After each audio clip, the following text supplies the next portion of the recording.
오늘은 6.25와 관련돼서 아마 오늘 강의를 들으시는 분은 이게 내가 지금까지 알고 있는 6.25하고 좀 많이 다르구나 하는 것들을 많이 느끼실 거예요. 이게 무슨 얘기냐면 6.25의 연구가 최근 들어서 상당히 많이 급진전이 됐습니다. 그래서 그동안에 우리가 알고 있던 6.25하고 실제로 일어났던 6.25가 좀 많이 다릅니다. 특히 1991년 이후에 구소련이 무너지면서 소련의 비밀문서고에 있던 그런 비밀 자료들이 계속 공개가 됐습니다. 아마 아직 공개 안 된 것들도 많을 것 같아요. 그리고 아직까지 공개되지 않은 부분은 중국 공산당 문서고에 있는 내용들도 일부 내용들은 공개가 되고 있습니다만은 아직도 공개 안 된 부분들이 많습니다. 그래서 중국 공산당 문서고가 열리는 날 이제 6.25가 이제 완벽하게 재현이 될 것 같습니다. 6.25에 관련된 첫 번째 강의 제목을 제가 이것이 진짜 6.25다라고 말씀드린 이유는 지금까지 알고 있는 내용하고 많이 좀 다른 내용들이 많습니다. 그래서 새로운 6.25 이런 것을 강조하기 위해서 이렇게 제목을 정했습니다. 강의가 다 끝난 다음에 제가 왜 요 세 사람 스탈린, 메가더, 이승만 대통령 이 세 분을 왜 요 맨 앞장에다가 놨는지가 조금 이해가 되시지 않을까 싶습니다. 그동안에 6.25를 둘러싸고 아주 막 허무맹랑한 주장들이 많았습니다. 처음에는 6.25 공산당들이 남침했으니까 남침설 이게 정석이었는데 어느 날 또 북침설이라는 게 나와요. 북군이 먼저 북쪽으로 쳐들어갔다. 근데 이게 다 거짓말이 밝혀지니까 무슨 남침 유도설이니 내전설이니 이런 것들이 막 나오고 있어요. 남침 유도설은 뭐냐? 일부러 이 공산군들이 남침을 하도록 미국하고 국군이 함정을 팠다. 그래서 공산당들이 속아서 내려갔다. 남침을 유도했다는 거예요. 이것도 다 거짓말이라는 게 밝혀졌어요. 내전설은 뭐냐?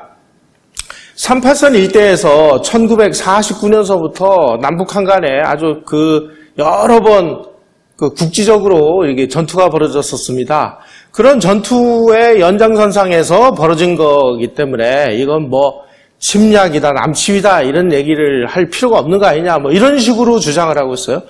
이것도 전부 북한 공산당들의 남침설을 물타기하기 위해서 거짓말을 하는 겁니다.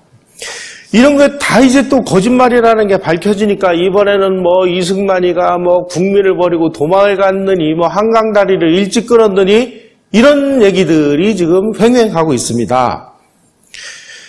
그런데 아주 6.25와 관련돼서 이제 빼도 박도 못하는 증거들이 밝혀진 것이 1994년에 김영삼 대통령이 러시아를 방문해서 옐친 대통령하고 정상회담을 했습니다. 그때 노태우 대통령 시절에 우리가 북방정책, 북방외교를 한다고 하면서 소련에다가 30억 불의 경협자금을 빌려줬어요.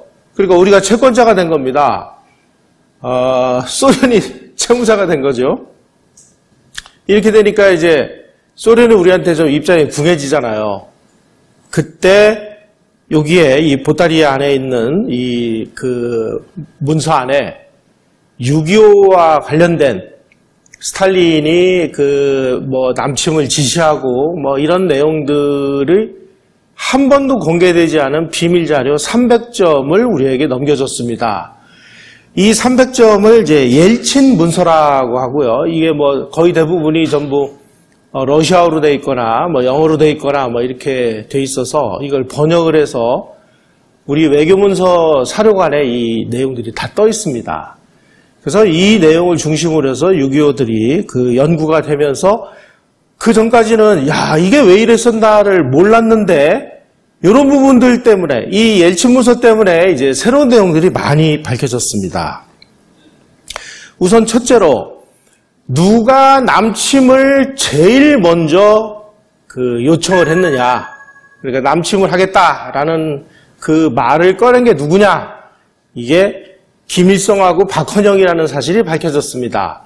1949년 3월 17일 날 김일성하고 박헌영이가, 여러분 이 6.25 남침 과정에서는 박헌영이가 결정적인 역할을 했습니다.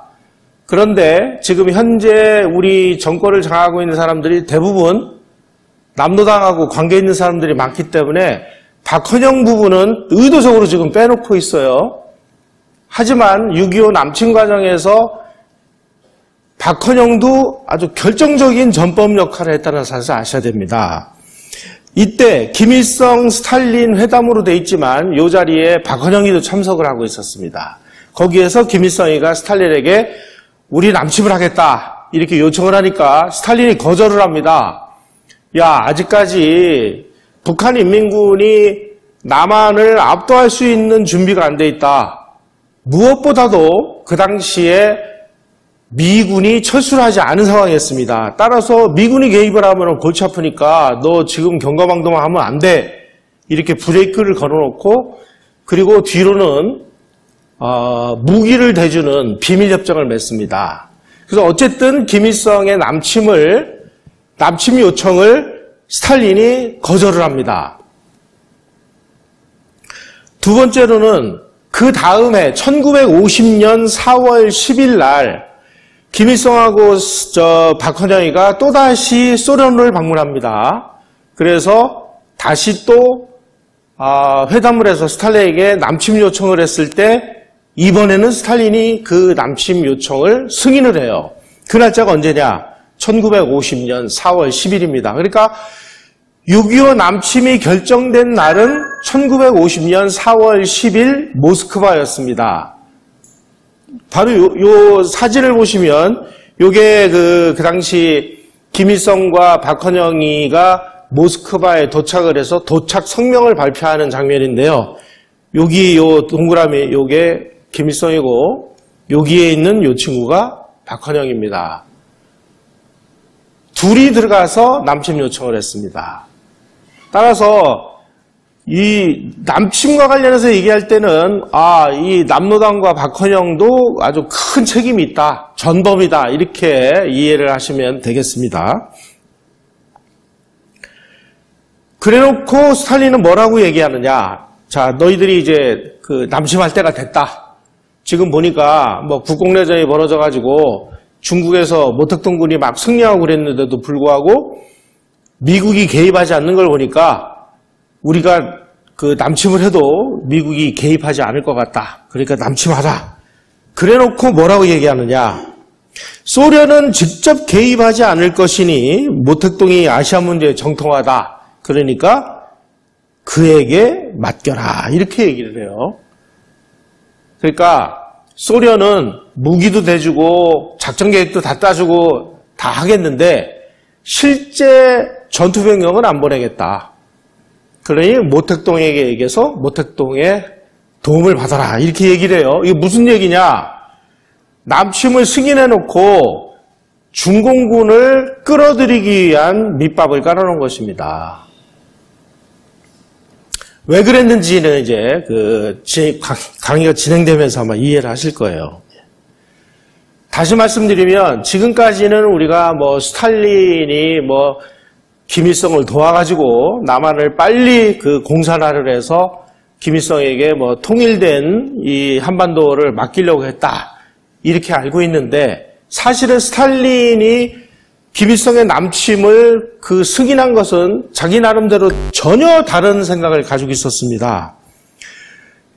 이 스탈린이 그 모택동을 가만히 보니까 모택동에는 이게 공산주의자인지 아닌지도 그 분명하지 않을 뿐만 아니라 이 공산주의도 그 갈래가 다릅니다. 스탈린은 뭐 정통적인 마르크스 레닌주의에 입각한 공산주의라면 이 중국 공산당을 이끈 모택동은 이건 뭐 노동자가 아닌 뭐 무슨 농민들 가지고 뭐 하겠다고 이러니까 이게 공산당이 아니야 이런 그 의심도 드는 데다가 자기 말도 안 들어요. 왜냐하면 중국이 인구가 몇 명입니까? 그런 와중에 장개석하고 이 모택동이가 국공내전을 벌여가지고 스탈린 입장에서는 뭐 10년 내지 20년 동안 완전히 막 피투성이가 되도록 싸워가지고 시간을 질질 끌어가지고 중국이 완전히 국력이 바닥날 줄 알았는데 모택동이가 전혀 다른 사람들의 도움도 받지 않고 그냥 한 방에 장개석을 때려넣어가지고 중국 대륙을 딱 석권하는 모습을 보면서 야 이거 모택동 간단한 놈 아니구나. 자칫 잘못하다가 이거 그냥 놔뒀다가는 공산주의의 주도권이 모택동이에게 넘어갈 수도 있겠구나. 더군다나 지금 중국이 인구가 몇 명입니까? 그 나라가 공산국가가 된다. 그러면 이게 소련이 공산주의 종주국에서 밀려날 수도 있는 이런 상황이거든요. 그러니까 이 스탈린은 김일성이가 남침을 하겠다고 얘기를 하니까 이 남침을 이용해서 미국도 한반도에 끌어들이고 중공도 한반도에 끌어들여서 미국과 중공을 피투성이가 되도록 싸우게 해서 서로 약화를 시킨다. 그동안에 소련은 유럽에서 미국이 한반도에 발이 묶여있는 동안 유럽에서 공산주의를 강화를 하자. 이게 스탈린이 머릿속에 넣고 있는 전략이었어요. 거대한 함정을 판 겁니다. 그 거대한 함정에 미국도 빠지고 중공도 빠져서 이제 피투성이가 되도록 싸우게 만드는 이런 일이 벌어지기 시작을 합니다. 이런 얘기는 아마 지금까지 공부를 하시면서 전혀 모르셨을 거예요. 그래서 소련에서 이 군사작전을 가장 잘 짠다고 알려진 아주 소련에서 군사 영웅이라고까지 불리는 이 바실리예프라는 사람을 북한에 보내가지고 남침 작전 계획을 짜줍니다. 왜 짜줬느냐? 김일성이는 이게 뭐 군대를 지휘해본 경험이 있어야 말이죠. 그러니까 부대에 남침 계획 이런 거는 짤 사람이 없으니까 스탈린이 자기 신복을 보내서 작전 계획을 짜줍니다. 요게 바로 그 증거물입니다. 이렇게 해서 이렇게 해가지고 싹 해가지고 이승만 괴뢰도당을 없애버린다. 그런데 요 동그라미 쳐져 있는 요 부분에 뭐라고 되어 있느냐? 남침 작전 계획이 정식 명칭이 선제 타격 계획이다 이렇게 되어 있었습니다. 그런데 이거를 한국말로 이제 러시아 사람이니까 러시아어로 이걸 작성했겠죠. 그래서 한국어로 번역을 하는 과정에서 만약에 이게 알려지면 아니 우리가 먼저 남침한 게 되니까 이게 선제 타격계 이거는 좀 문제가 있을 것 같다. 그래가지고 한국어로 번역을 할 때는 뭐라고 내용이 바뀌느냐? 반격 계획이다 이렇게 바뀝니다. 우리가 국군이 먼저 쳐들어와서 우리가 반격을 했다. 이렇게 주장하기 위해서. 여기 보면 선제 타격 계획 이렇게 되어 있습니다. 바로 요게 유성철이라는 사람이 바로 이 소련파로 그러니까 소련군 한국인으로서 연해주에서 소련군에 입대를 해서 소련군 장교를 하다가 북한으로 들어와서 이 남침 작전 계획을 한국어로 번역을 한 사람인데 번역하는 과정에서 이런 일이 벌어졌다 하는 것을 폭로하는 그런 글을 이분이 나중에 이제 전향을 했거든요. 그래서 6.25 소련 고문단이 초안을 작성을 했고 그걸 내가 번역을 했다 하는 것을 이제 증언을 해준 그 기사입니다. 이렇게 해서 이제 6.25 남침이 이루어졌습니다. 그 당시에 1949년 1월부터 이 383 일대에서 우리 국군하고 인민군이 여러 번 충돌이 벌어졌기 때문에 6월 25일 날 이날 움직임도 이게 전면적인 남침이냐 아니면 지금까지 있었던 여러 비슷한 유형의 그런 그 국지전이냐 이거에 대해서 잘 몰랐습니다. 그런데 모든 보고를 다 들어보니까 3파선 일대에서 전면적인 남침이 게시되니까 그제서야 이제 정세 판단을 한 국방부에서 이승만 대통령에게 10시 30분에 이번 그 침략은 지금까지 있었던 여러 가지 국지적인 충돌하고는 전혀 다른 전면적인 남침입니다. 그러니 우리가 빨리 대비를 해야 되겠습니다. 하고 이승만 대통령에게 보고를 한 시간이 6월 25일 날 10시 30분입니다. 그러니까 이승만 대통령이 이제 1시간 동안 이놈들이 그 남침을 했으니 우리가 이 전쟁을 어떻게 치러야 될 것인지를 아주 묵상을 합니다. 이승만 대통령은 항상 어떤 일이 벌어지면 기도를 했다고 그래요. 아마 1시간 동안 열심히 기도를 하지 않았을까 하는 생각이 들어요. 그리고 11시 30분에 무초 주한 미국 대사를 경무대로 불러서 무초 대사에게 지금 6.25 남침이 벌어졌는데 나는 이러이러한 그 전략에 의거해서 이 전쟁을 수행을 하겠다 해서 전쟁 수행 4원칙을 6월 25일 날 11시 30분에 미국 대사에게 이야기를 합니다. 첫째, 한국에서 일어난 전쟁이 세계대전의 빌미를 제공해서는 안 되겠다. 둘째, 한국인은 모든 국민이 참여하는 총력전을 전개하겠다. 우리가 지금 무기가 없으니까 우리 국민들이 도끼나 돌멩이를 들고서라도 우리는 총력전을 벌이겠다. 셋째, 북한이 지금 국제사회가 인정을 한 38선을 무시하고 전면 남침을 했기 때문에 38선은 이제 국제적으로 아무 의미가 없어졌다. 우리는 이번 기회에 이 전쟁을 이용해서 미수복 지역인 38선 이북 지역을 수복을 해서 통일 대한민국을 수립하겠다. 이게 대단히 중요한 내용입니다. 미국과 소련이 38선을 거줬는데 지금까지는 그것을 우리가 지켜왔는데 이 북한 공산 집단이 지금 이 38선을 무시하고 남침을 했기 때문에 38선은 원천 무효다. 그러니 우리는 38선이 없어졌기 때문에 이 전쟁을 이용해서 미수복 지역인 북한 지역을 수복을 해서 통일 대한민국을 수립하겠다. 이승만 대통령은 이 원칙에 의해서 그대로 전쟁을 진행을 합니다.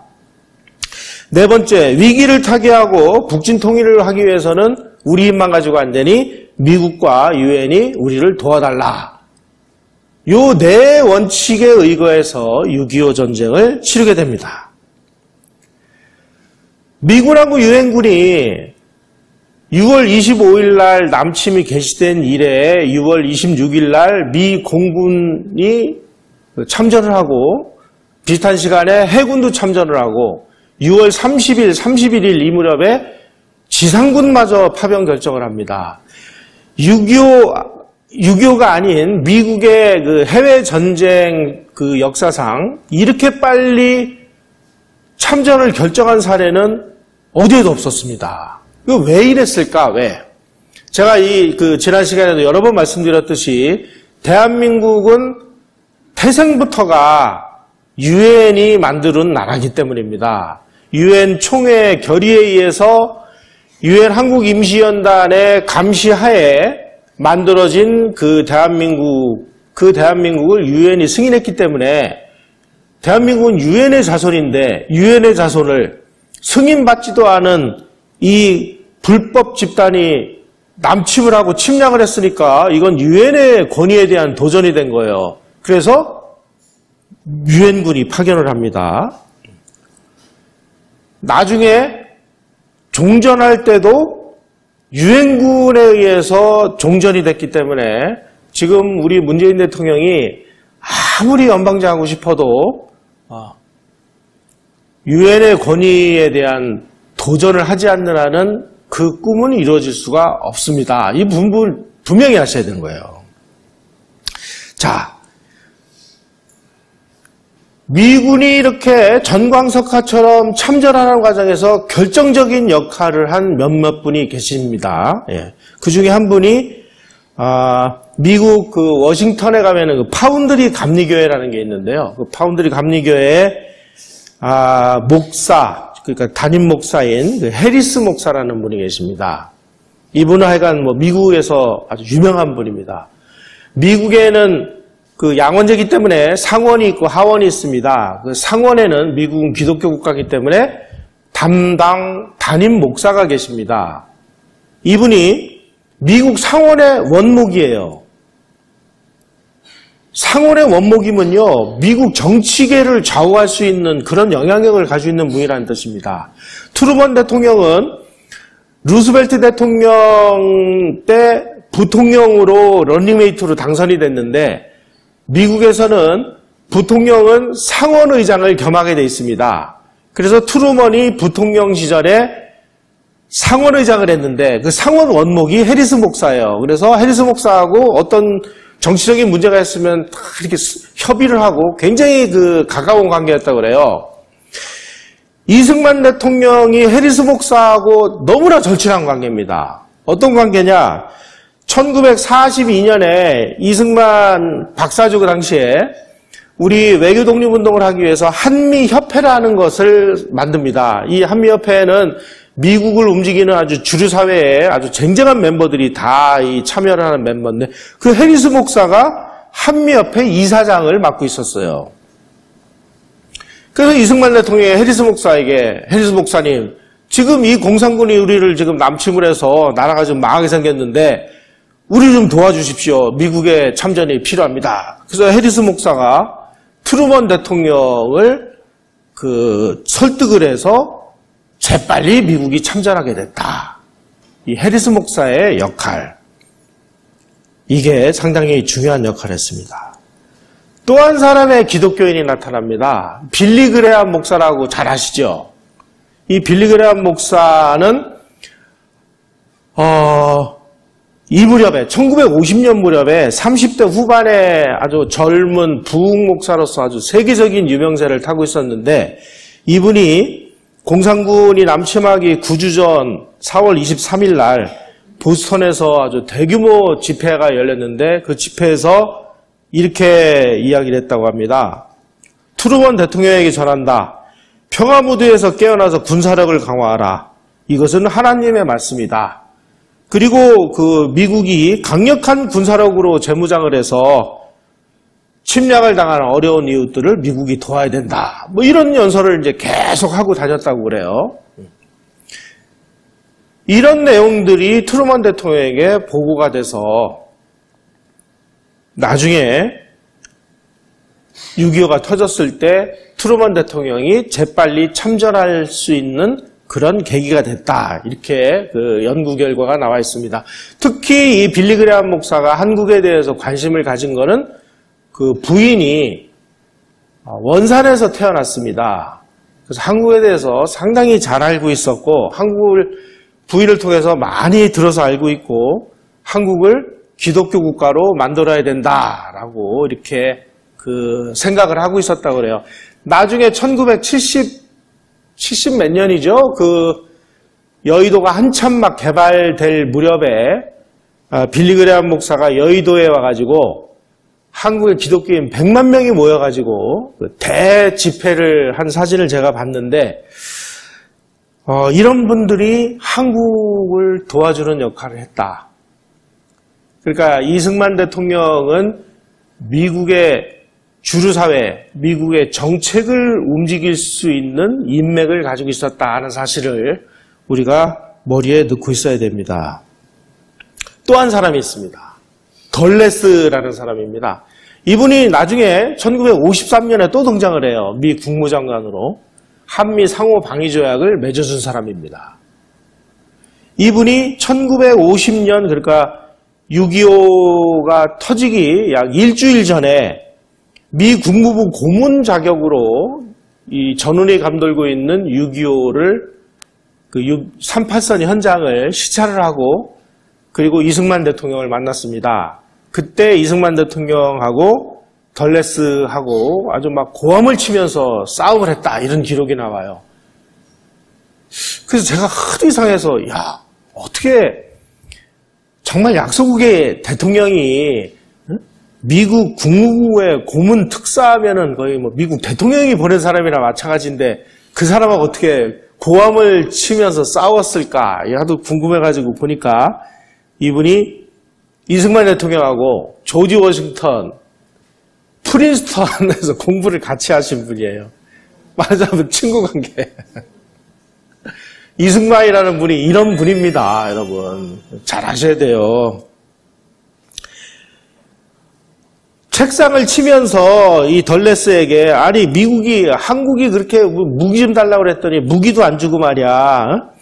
그리고 중국이 저렇게 밀리는데 중국 도와주지도 않고 그리고 에치슨 선언을 가가지고 한국을 방위선에서 제외하고 이게 말이나 되느냐 그래가지고 막 서로 뭐 싸우고 막 난리가 났었다고 그래요. 그러니까 이제 그 다음날 6월 19일 날 38선을 시찰하고 와서 한국 국회로 가서 덜레스가 아주 유명한 연설을 합니다. 여러분들은 혼자 있지 않습니다. 여러분들이 인간의 자유라는 위대한 설계 속에서 그 역할을 가치 있게 수행하고 있는 한 여러분은 혼자가 아닐 것입니다. 이승만한테 혼나고 이제 여차 한번 도와줄게 이제 약속을 한 거예요. 뭐 친구 관계니까 그렇게. 그래서 이제 한국 방문을 마치고 미국으로 가기 위해서 이제 동경에서 대기를 하고 있는 와중에 6.25가 터진 거예요. 그래서 이분이 그 국무부에다가 지금 상황이 내가 가서 보니까 이렇고 이래서 미국은 빨리 한국을 도와주지 않으면 안 된다라는 보고서를 작성을 해서 이것이 미국이 이렇게 빠른 참전을 하는 결정적인 계기가 됐다.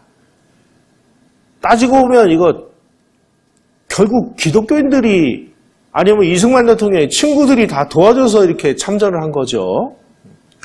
그러니까 한국은 망하게 그냥 놔두지 않을 것 같아요. 이렇게 보면. 여러분 우리가 6.25 이야기를 할 때 우리 국군들이 초반에 말이야 지리멸렬해가지고 싸워보지도 않고 그냥 도망이나 다녔다 이런 식으로 지금 알고 있는데 천만의 말씀입니다. 우리 국군들은 최악의 상황에서도 정말 영웅적으로 싸웠습니다. 이거를 누가 증명을 해냈느냐? 미안하지만 미국 사람이 증명을 했습니다.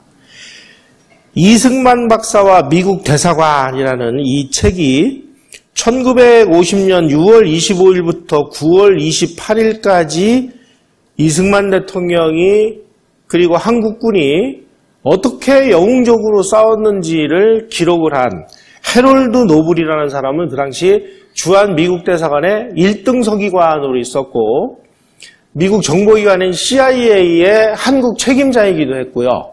그리고 누구냐 이 사람이 이승만 대통령이 배제학장 다닐 때 이승만 대통령의 스승이었던 그 윌리엄 노블이라는 선교사의 아들이었습니다. 그래서 한국어도 되게 잘해요. 이승만 대통령 아주 깍듯이 모시는 이런 사람이었는데 이 사람이 자기가 이승만 대통령을 모시고 이렇게 그 전쟁을 치르면서 우리 이승만 대통령이 이때 무슨 일을 했고 하는 걸 다 아주 상세하게 기록을 해놨습니다. 이때 보면 그 당시에 우리 국군들이 얼마나 열심히 싸웠는지 하는 것을 이렇게 표현을 해놨습니다. 한국의 보병과 포병들은 서울 북방에서 영웅적으로 싸웠으며 적의 공격을 지연시키기 위해서 기꺼이 목숨을 바쳤다. 북한 전차 지휘관들은 보병부대 지원을 앞질러 휩쓸고 나갈 용기가 없었으며 그들의 진격을 보병의 이동과 보조를 맞춰 나갔다. 우리 국군들이 그냥 뭐 휘발유 이런 걸 들고 가서 막 공격을 하니까 인민군 전차들이 감히 진격을 못한 거예요. 비좁은 의정부 회랑 전투는 근대 전쟁에서 가장 치열한 것 중에 하나였다. 어떻게 유재영 장군, 이분이 유재영 장군인데 이분은 6.25 때 정말 우리 대한민국 살림불입니다. 그 부하들이 보다 우수한 대포와 비행기와 탱크를 가진 인민군을 저지할 수 있었는가 하는 용기와 헌신적인 애국심으로 가득 찬 하나의 드라마였다. 우리는 그냥 우리 국군들이 막 도망이 나가고 패주나 한 걸로 알고 있는데 이 미국 대사관에 있었던 이 사람이 객관적으로 볼 때 우리 한국군은 정말 영웅적으로 싸웠다. 제3자가 이렇게 영웅적으로 싸웠다 그러는데 우리는 왜 그렇게 우리 국군을 이렇게 욕하고 모욕하고 비난하는 걸까요? 이게 다 이 좌익들의 선전선동에 다 넘어간 거예요. 또 한번 보겠습니다. 북계군을 능가하는 대포와 제공권을 장악한 미군마저 오산 중미령에서 북계군에게 밀리고 나서야 비로소 의정부 근처와 춘천 임진강 아래서 싸운 한국군의 영웅적인 행동이 분명해졌다. 미군도 그냥 일거에 박살이 났습니다. 그런데 우리 국군들은 미군 같은 이런 무기도 없고 그런데 소총만 가지고 어떻게 사흘간이나 이걸 막아냈느냐. 이게 정말 대단한 거다. 이렇게 인정을 하고 나섰습니다. 그때까지도 한국군을 염두에 둔 외부 사람들은 별로 없었으며 오늘날까지도 한국군의 명예는 초기 며칠간의 그릇된 관념들로 먹칠당해 있다. 이게 바로 해럴드 노블의 우리 국군에 대한 평가입니다.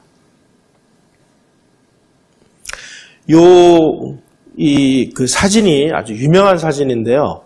그 당시에 한강다리가 지금 노량진에 놓여 있는 한강 인도교, 그리고 천호동에 있는 광진교, 그리고 한강 철교, 상행선, 하행선 이렇게 요게 다였습니다. 그래서 한강 인도교는 잘 끊어졌고요. 광진교도 잘 끊어졌고 한강에 있는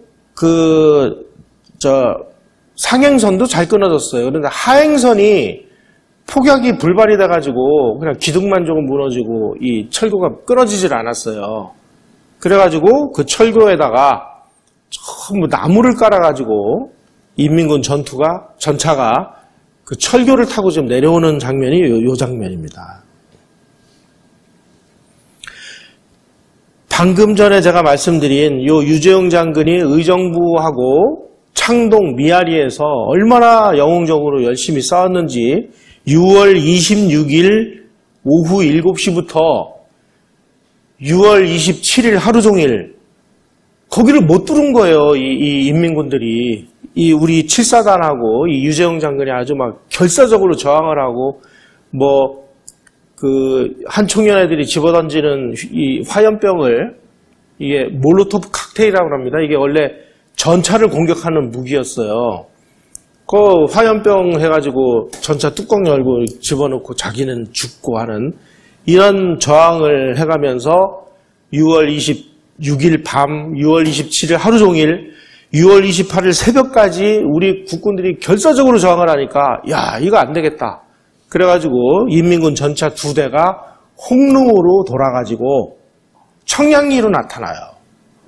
청량리로 나타나가지고 우리 미아리의 창동 방어선을 치고 있는 국군의 뒤로 와가지고 뒤통수에다 대고 갈기니까 이 미아리 창동 방어선이 무너져가지고 6월 28일 날 새벽 2시에 미아리 창동 방어선이 무너집니다. 그러니까 이제 깜짝 놀라가지고 야 그러면 청량리에서 한강 인도교까지 전차로 달리면은 15분이 모거든요. 그래서 새벽 2시 30분에 한강에 있는 철교를 폭발합니다.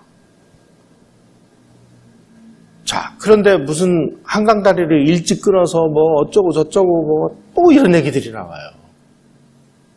명령에 의해서 제대로 끊은 겁니다.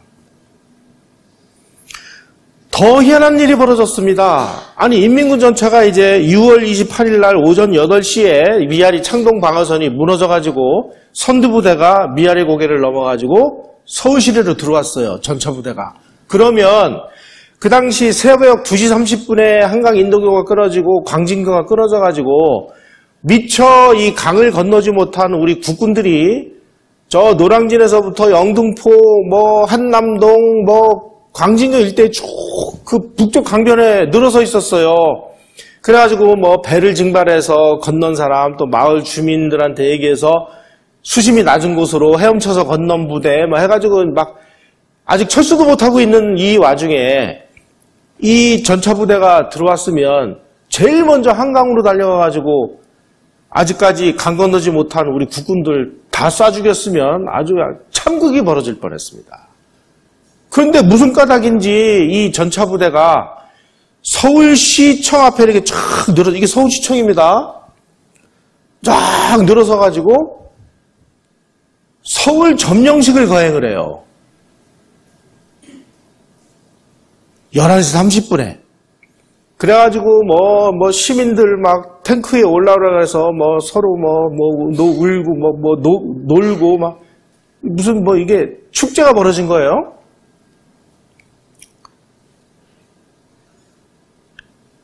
도대체 이놈의 인민군 전차부대는 그 당시 그 소련이 북한에다가 T-34라는 전차 243대를 줬습니다. 그리고 자주포라고 해서 탱크처럼 굴러가는 거기에 큰 포신에 달린 자주포를 186대를 줬습니다.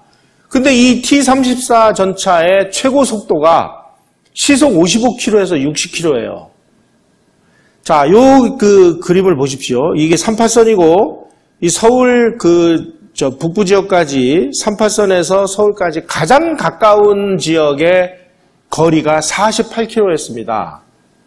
그러면 시속 50km, 55km의 전차라면 이 전차가 자, 침략! 그래가지고 부르릉 하고 내려와서 그냥 밀고 내려왔으면 불과 1시간도 안 걸려가지고 도착할 수 있는 거리예요.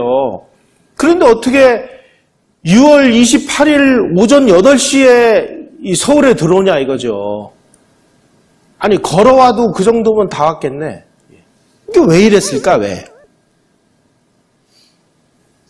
그 당시에 무기는 소련군이 졌습니다마는 이 38선 일대에서 인민군을 지휘해가지고 남침을 해온 이 인민군 지휘관들은 전부 중국 인민해방군에 소속되어 있었던 중국군들이었습니다. 중공군들이었어요. 중공군들이니까 전차가 뭔지 아무것도 모르는 거야. 그냥 맨날 돌격전이나 하고 방망이 수류탄이나 던지고 이랬지 전차가 뭔지를 모르는 거예요. 그러니까 전차의 특성을 잘 알고 있는 이런 지휘관이 이 부대를 지휘를 했다면 아마 6월 25일 날 오전 10시쯤이면 서울이 다 점령돼가지고 끝났을지도 모르는 상황인데 하필이면 이 중공군들이 인민군을 지휘하는 바람에 이 전차의 특성을 모르는 거예요. 전차는 뭡니까? 기동력인데 이 기동력을 전혀 못 살리고 자기네 보병부대하고 같이 속력을 맞춰서 가다가 전차가 너무 앞질러 나가면 막 무전을 쳐가지고 야, 너 왜 빨리 가? 다시 후퇴 그래가지고 보병부대 뒤로 돌리고 이런 일들을 벌인 거예요.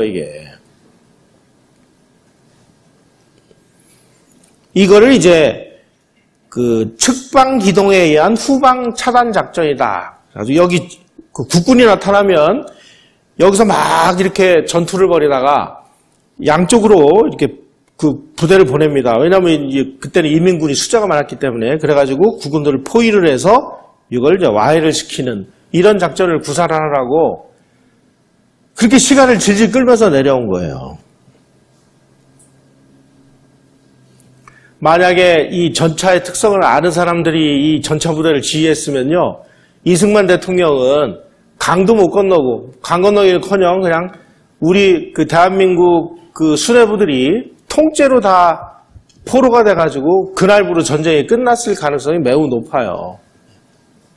그런데 이승만 대통령의 6월 28일 날 6월 27일 날 새벽 3시 30분에 기차를 타고 이제 대전으로 피난을 갔습니다. 이거를 우리 국민들을 내버리고 저만 살기 위해서 도망갔다라고 이렇게 주장들을 하는데 6월 26일 날 그러니까 6월 25일 날 남침이 벌어졌죠. 6월 26일 날 오후 1시에 인민군이 의정부를 점령을 했습니다. 그래가지고 그 당시에 막 동두천에서 내려오는 부대, 포천에서 내려오는 부대, 이런 부대들이 몰리다 보니까 의정부 부근에서 일대 그냥 교통 정체가 벌어진 거예요. 그래가지고 이거를 막 간신히 이제 수습을 해가지고 오후 7시부터 의정부에서 창동으로 밀고 내려오면서 창동을 점령을 했을 때 창동에서 포를 쏘면 경무대가 포의 사정권 안에 들어가 있었습니다. 그래서 원래 이 정상대로 하면 이승만 대통령은 6월 27일 날 오후 7시에 피난을 떠났어야 정상입니다. 왜냐하면 대한민국 그 헌법에 의하면은 대통령은 국군 통수권자입니다. 그래서 국군 통수권자가 저기가 포로가 되면 이건 끝나는 거예요, 전쟁이. 그래서 이 국군 통수권자가 저게 포격의 사정권 안에 들어가 있는 거는 이건 말이 안 되는 거예요. 6월 26일 날 오후 7시에 대통령을 피난시키려고 갔을 때 이승만 대통령이 뭐라고 거절하냐면 내가 여기 그래도 남아있어야 우리 국군들이 영웅적으로 열심히 싸울 거 아니냐. 그러니까 조금 더 상황을 보자. 그래서 그날 안 간 겁니다. 그래서 6월 27일 날 자칫 잘못하면 그 당시에 이제 인민군 선두부대 중에 이 게릴라 부대들이 있어가지고 게릴라 부대들이 제일 먼저 어디를 가느냐. 여러분 이거 참고로 그냥 알아두십시오. 사상범들이 갇혀있는 감옥을 제일 먼저 부십니다. 그 안에 있는 자기네들 1급 빨갱이들을 끄집어내서 얘네들을 앞세우기 위해서. 그래서 혹시라도 만에 하나 그 당시에 서대문에 형무소가 있었는데 여기에 1급 사상범들이 다 잡혀 있었거든요. 그래서 이 게릴라 부대가 가지고 이 서대문에 있는 이 감옥을 문을 열 경우에 거기에서 무학재를 타고 넘어오면은 경무대인데 이거 지금 피난하셔야 됩니다. 그래가지고 6월 27일 날 새벽 3시 30분에 이승만 대통령이 피난을 간 거예요. 근데 뭐가 잘못된 거죠, 이게? 이 과정에서 무슨 하자가 있습니까?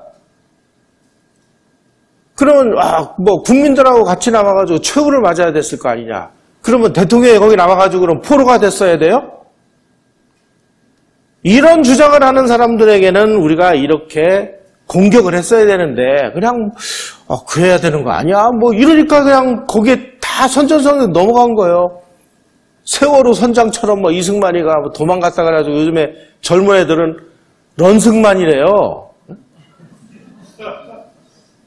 근데 아니 이승만 대통령이 피난 과정에 뭐가 문제가 있다는 거예요. 국군 최고 통수권자는 적의 포의 사정권 안에 들어가기 전에 그 지역에서 나와서 안전한 지역으로 이동하는 것이 원칙인데 그 원칙대로 한 것도 이승만 대통령이 그래도 내가 좀 더 있겠다라고 해서 더 있다가 나온 건데 그게 뭐가 잘못된 거예요. 그러니까 저런 좌익들의 선전선동에 우리가 모르니까 쟤네들이 맞는 거 아니야 이래가지고 그냥 무차별로 좀 당해가지고 여기까지 온 거예요. 앞으로 이승만에 대해서 런승만이 뭐니 그러면은 그러면 네 말대로 하면은 이승만 대통령이 그럼 인민군에게 포로가 돼서 대한민국에서 그 자리에서 끝나서 적화 통일이 됐어야 되는 거야. 이렇게 얘기를 하셔야 되는 거야, 이렇게.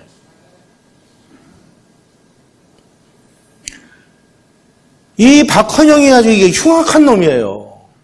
근데 아무도 흉악하다고 얘기를 안 해. 전범인데. 이 친구가 김일성이한테 뭐라고까지 얘기했냐면은, 지금 남한에 말이야, 우리 남로당 20만 명이 지금 지하에 숨어 있어가지고, 남침만 하면, 그날부로 20만이 봉기를 일으켜가지고, 우리 국군 안에도 다 있고, 경찰 안에도 다 있고, 이제 뻥을 친 거죠. 이승만 대통령이 남로당 다 투지로 잡은 줄도 모르고. 그러니까 그냥 내려가기만 하면, 그냥 다 알아서 이제 접수할 수 있어. 그래가지고 소련군 그 군사작전 계획도 서울을 점령하는 데까지만 군사작전을 짜줬어요. 그런데 점령을 하고 나서 아무리 기다려도 폭동은커녕 무슨 조용한 거예요. 그러니까 이제 박헌영이가 이제 몸이 날아가지고 6월 28일 날 방송을 합니다. 방송 연설이 남아 있어요. 요거는 이제 미군이 노획한 문서 안에 여기 있었어요. 이렇게 되어 있습니다. 인민군은 남조선 인민을 구하러 온 것입니다. 여러분의 원한을 풀어주고 역도들이 일으킨 내전을 끝내기 위해서 진격해온 것입니다. 여러분의 이 엄숙한 시기에 모든 남반부 인민들은 왜 총궐기하지 않습니까? 무엇을 주저하고 있습니까? 모든 사람들이 한 사람같이 일어서서 전 인민적으로 폭동을 일으키시오. 근데 조용했어요. 뭐 있어야 말이죠. 남로당에. 폭동 한 건 더 일어났습니다.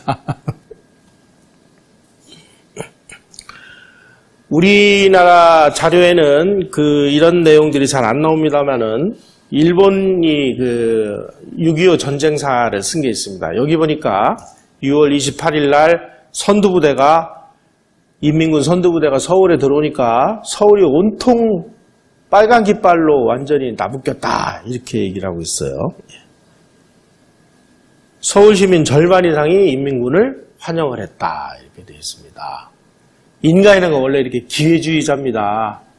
세상이 바뀌었으니까 빨리 나도 인민군 세상에서 한 자리 해야죠.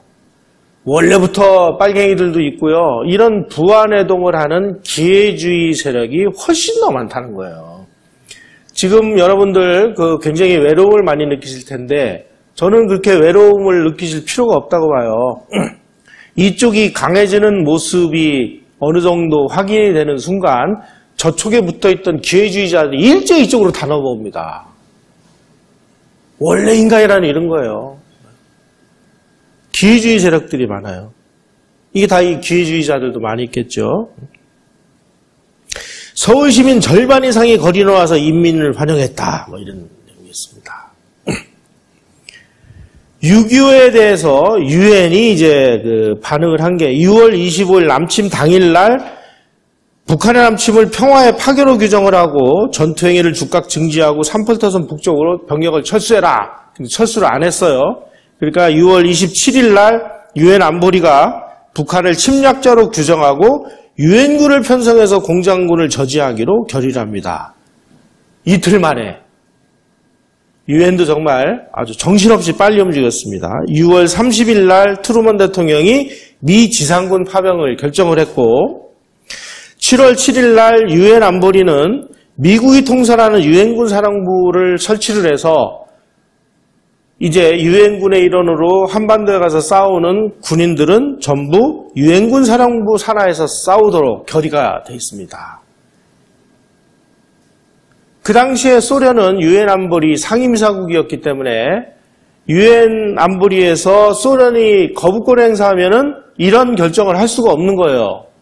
그런데 지금까지 이 말리크라는 사람이 이 유엔 안보리 회의에 불참한 걸 가지고 그날 뭐 이빨 치료하느라고 불참했다. 그래서 이거 우리가 천우신조다 이렇게 얘기를 했는데 나중에 알고 보니까 이 다 스탈린의 지령에 의해서 참석하지 않은 겁니다.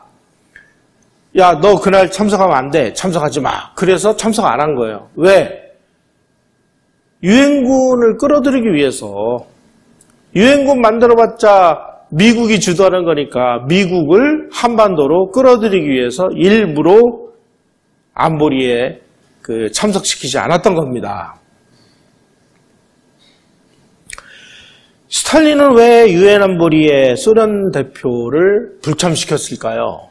아까 말씀드린 대로 이 김일성이가 남침을 하겠다고 그러니까 남침을 하는 것을 이용을 해서 미국을 끌어들이고 또 중공도 끌어들여서 미국하고 중공이 싸우게 하고 그동안에 자기들은 유럽에서 공산주의를 강화하기 위해서. 그래서 요 이후에 전쟁은 정말 이상하게 진행이 됩니다. 이 6.25 전사연구가들이 요 사연이 밝혀지기 전까지 도대체 이게 말이나 되느냐. 아니 6월 28일 날 11시에 퍼레이드를 한 전차부대가 한강으로 가가지고 국군들 죽였으면 그냥 전쟁 끝나는 거예요. 그리고 또 사흘간 또 진격을 멈추고 기다려요. 지금까지는 박헌영이의 남로당 봉기를 기다리기 위해서 사흘간을 쉬었다 이렇게 얘기하는데 이게 말이 안 되는 거예요. 그 사흘 동안 인민군들 뭐 했는지 아세요? 전부 무슨 뭐 덕수궁에 가서 소풍하고 이 짓을 하고 있어요. 이해가 가세요? 거기다가 한강을 건너온 이 인민군들 부대 중에 그 인민군 6사단 부대가 제일 잘 싸우는 부대입니다. 이게 그 방호산 사단이라고 그래서 중공이 그 우리에게 넘겨준 부대예요. 조선족 부대. 이 부대가 저 김포로에서 대전까지는 잘 왔는데 대전에서 이 부대가 실종이 돼요. 그래가지고 유엔군이 도대체 6사단 어디로 갔느냐? 아무리 봐도 그 당시만 해도 뭐 지금이야 인공위성으로 보니까 다 알죠. 그 당시에 뭐 그런 게 어디 있어요. 그런데 이 부대가 나중에 보니까 저기 가서 군산도 점령하고 광주도 점령하고 목포도 점령하고 여수도 점령하고 다시 광주로 나왔다가 또 어디도 갔다가 막 삥삥삥삥 돌아가지고 유엔군이 낙동강 방어선을 다 완성한 다음에 느닷없이 진주에 나타나요. 이거 왜 그러냐, 이거 왜? 소련군이 일부러 뺑뺑이를 돌린 겁니다. 왜냐하면, 아니, 지금 이 공산군이 너무 빨리 그 부산을 점령해버리면 미군이 충분히 참전을 못하고 중공군이 참전할 기회가 없잖아요. 일부러 뺑뺑이를 돌린 거예요, 일부러. 스탈린이 흉악한 놈이죠, 이게. 그 다음에 낙동강 방어선이 쳐져가지고 이제 조금만 더 밀면 낙동강 방어선이 무너지면 이제 끝장나는 거잖아요. 그때 이제 낙동강 방어선을 계속 못 뚫고 지지부진하니까 그때 모택동이가 스탈린한테 아니 지금 우리가 어차피 참전할 거라면 우리가 가서 참전을 해서 확 가가지고 밀어붙이면 낙동강 방어선 금방 무너질 것 같으니까 우리가 빨리 그 남조선의 해방을 돕겠습니다. 그러니까 스탈린이 야 지금 가면은 막 큰일 나 세계대전이 일어나 좀 기다려 못 가게 또 말려요. 이런 사료들이 다 공개가 된 거예요. 왜 그랬느냐 왜? 미국도 끌어들이고 소련도 중공도 끌어들여서 둘이 싸우도록 만들기 위해서. 자, 이승만 대통령이 1950년 7월 14일 날 메가더 유엔군 사령관에게 대한민국 국군의 작전지휘권을 이양을 하겠다 이렇게 그 서한을 보냅니다. 그랬더니 메가더 그 장군이 그 훌륭하신 결정입니다. 그래가지고 이 내용을 유엔 총회에다가 보고를 해요. 그러니까 유엔이 그러면 그거 허가해. 그래서 유엔의 결의에 의해서 대한민국 국군의 작전지휘권을 유엔군 사령관이 지휘를 하게 됐습니다. 이걸 놓고 또 좌익들이 막 입에 거품을 부는 거예요. 야, 이게 주권을 팔아먹은 이 나쁜 놈, 이승만은 쓸개도 없는 놈, 이게 무슨 대통령이야, 이게 뭐야, 노무현이가 그런 얘기 했잖아요. 그런데 이승만이 누굽니까? 세계에서도 최고봉가는 국제법 전문가잖아요. 이 어른이 가만히 앉아가지고 지금 전쟁을 보니까 유엔이 지금 유엔군 사령부를 만들어서 모든 파병 부대에는 유엔군 사령관의 지휘를 받도록 만들어놨어요. 그럼 우리도 이제 유엔군의 일원이 돼서 싸우려고 보니까 우리는 지금 유엔에 가입을 못한 유엔 가입국이 아니에요. 우리가 유엔 가입 신청을 할 때마다 소련이 계속 거부권 행사해서 대한민국은 유엔의 회원국에 가입을 못했습니다. 이런 상황에서 우리가 유엔군의 일원이 돼야지만 우리가 유엔군으로부터 무기도 받고 탄약도 받고 모두 받을 거 아니에요. 근데 우리 유엔 회원국이 아니야. 그럴 때 국제법적으로 우리 한국군이 유엔군의 일원에 대해서 싸울 수 있는 방법이 뭐냐를 보니까 우리의 작전지휘권을 유엔군 사령관에게 넘기면 되는 거예요. 그래서 넘긴 거예요.